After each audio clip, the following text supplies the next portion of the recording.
মনে করেন এখানে তেল নিতে হলে সর্বোচ্চ মনে করেন যারা সামনে আছে তারা তো তেল আসার সাথে সাথে তেল পেয়ে যেতেছে, পিছনে যারা আছে তারা ঘন্টাখানিক 1 ঘন্টা 1.5 ঘন্টা, আরও পিছনে যারা আছে 4-5 ঘন্টার মতো সময় লাগে আর কি। আর হচ্ছে তেলের পরিমাণটা আপনি 500 টাকার তেল পাচ্ছেন, 500 টাকার তেল মানে এখানে 4 লিটার তেল পাচ্ছেন। সবাই এরকম করে পাইতেছে 4 লিটার করে 500 টাকার তেল পাচ্ছে, এখানে সর্বোচ্চ 500 টাকার তেলে দেওয়া হয়।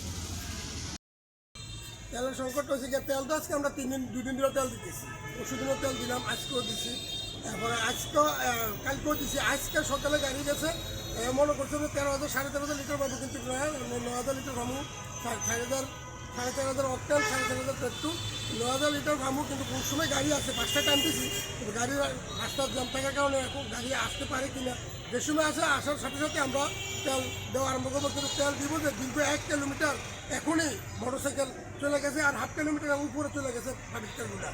কিন্তু আসলে আমরা 500 টাকা করে তেল দেই, কিন্তু 500 টাকা তেল দিয়ে আমরা সম্পূর্ণ শেষ করতে পারবো কিনা সেটা অনেক সন্দেহ আছে। কিন্তু এইরকমভাবে যদি আমরা তেল এভাবে থাকে, আমরা কর্তৃপক্ষরা, আমরা পাম্পটার বা আইন শৃঙ্খলা বাহিনী আমরা হিমশিম খাচ্ছি এই পাবলিক নিয়ে। পর্যন্ত দিতে আছে মানে আপনার সবাই পাইতে আছে, কিন্তু অনেক সময় দেখা যাচ্ছে আছে বলতে আছে কিন্তু কইতে আছে নাই, কিন্তু অনেক হুন্ডা আটকে রয়েছে, কিন্তু অনেক হুন্ডা অনেকের থাকে আবার অনেকে থাকে না। ওই যারা আটকাইছে একবার আটকাইছে হুন্ডা মোটরসাইকেল এমনি আটকাই আর রাইকা সিরিয়ালে রাইকা দিচ্ছে। আর দোকান থেকে আমরা পুরাইলে 250-300 টাকা দিয়ে পুরান লাগে। আমি পোলট্রি সেক্টরে ব্যবসা করি। আমি অনেক জায়গায় দৌড়ানো লাগে, ডিপুতে যাওয়া লাগে, দোকানে যাওয়া লাগে, বিভিন্ন খাবারে যাওয়া লাগে।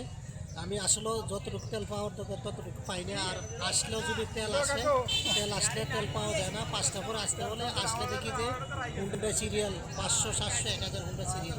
আমার পার ডে 4 লিটার তেল লাগে। এখন আমি খুব কষ্টে আছি। তেল তো পাইতেছি না, তেল তো একবার নাই। সকালে হুন্ডা সিরিয়াল রাখা গেছি 4টা পর্যন্ত, বলে 4টার দিকেও নাকি দিব, এই পর্যন্ত কোনো খোঁজ খবর নাই।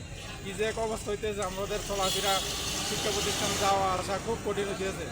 ছেলেবেলারা বাইরে যেতে পারতেছে না, ইয়া করতে পারতেছে না, তেলের সংকটের কারণে এই হাল অবস্থা।